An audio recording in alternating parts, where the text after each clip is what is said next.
Hello, everyone. It is SKFC back here with another video. And all I have to say is this downfall needs to be studied. This downfall has been televised. This downfall, honestly, it's glorious. Absolutely glorious. So, they are post the Aston Villa Manchester City game. Manchester City, man, losing again 2-1.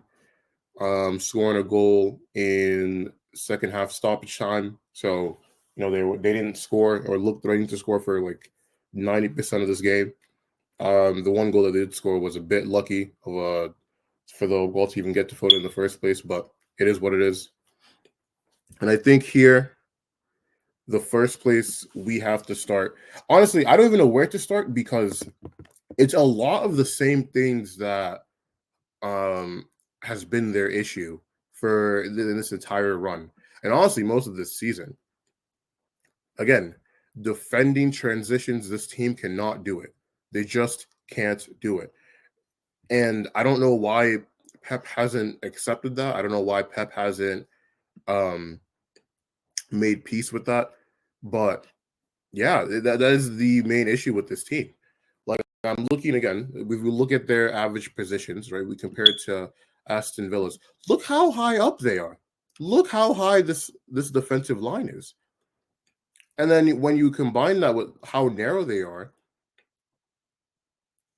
and you also keep in fact that most of the midfielders they had for cover, Kovacic, Gundogan, and Rico Lewis, don't really have the defensive acumen or physicality to deal with transitions. They're just setting themselves up for failure. And I don't know why. I don't know why they are insistent on doing this.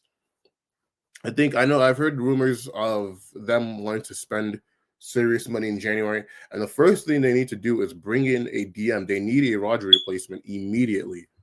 I look on this bench and I don't know who they have to fill that role. They don't really have anyone. And honestly, one of the things to keep in mind about this game is Morgan Rogers. He feasted today, but if you know anything about how he plays, it should have been obvious that he was going to have a good game today. He got a goal and an assist. If it wasn't for McGinn's poor decision making in the first half, in the final third, they could have honestly scored more. Obviously, I know he ended up getting the assist, but when you have players like Morgan Rogers who literally eat up space, carry the ball like crazy, and you play a high line, such as this, with slow, defenders and midfielders that can't protect them, you are asking for trouble. You're just asking for trouble. And even today, like they're offensively, they were slow. Aston Villa, they were very compact. They made it a point to, defend as narrow as possible. And what was also really funny as well was that basically what Aston Villa would do is they would give Grealish here so much time on the ball because they weren't threatened by him doing anything. And if you watch basketball, it kind of reminded me of how people defend Draymond Green sometimes of the Golden State Warriors, where they basically just allow him to give him open space to do things because they don't really see him as a threat.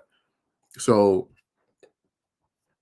and obviously the way he played, he served them right. He didn't make good decisions. He was slow on the ball. They did a good job of cutting off his options, so he always just forced to pass it back.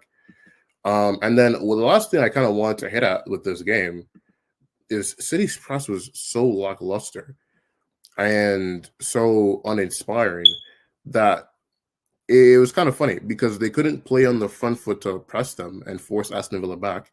But then anytime Aston Villa cut through their press, it was basically just time to hit a lick. That's literally how they scored their second goal. Was City tried to press them, Aston Villa played through a couple passes, and they break through the midfield, and at that point it's a 3v3 or 4v4 or something like that. But the defenders just are scrambling to get back and they don't track their runners, and McGinn finds Rogers in for a goal. And the thing that I want to share that is kind of crazy when you think about, who Manchester City are, right? Is if you look at the second half in particular, Aston Villa had more possession than them. So Aston Villa felt so comfortable playing with this team that they even outpossessed them for a whole half. Manchester City, who are on the back foot. So, you kind of look at these things and it's kind of getting to a point where I don't know how Pep is going to fix this.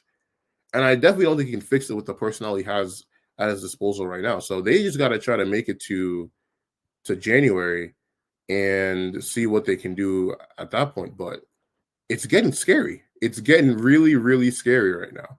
You look at their position in the table, and right now they're sixth, guys. And if some of these teams, like your Brightons or your Brentford, if they end up winning today, and if they end up winning by a lot, they could go as low as eighth.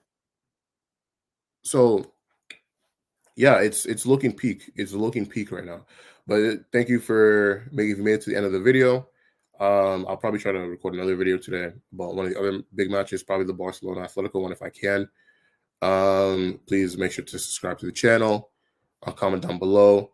And most importantly of all, remember to have a good day.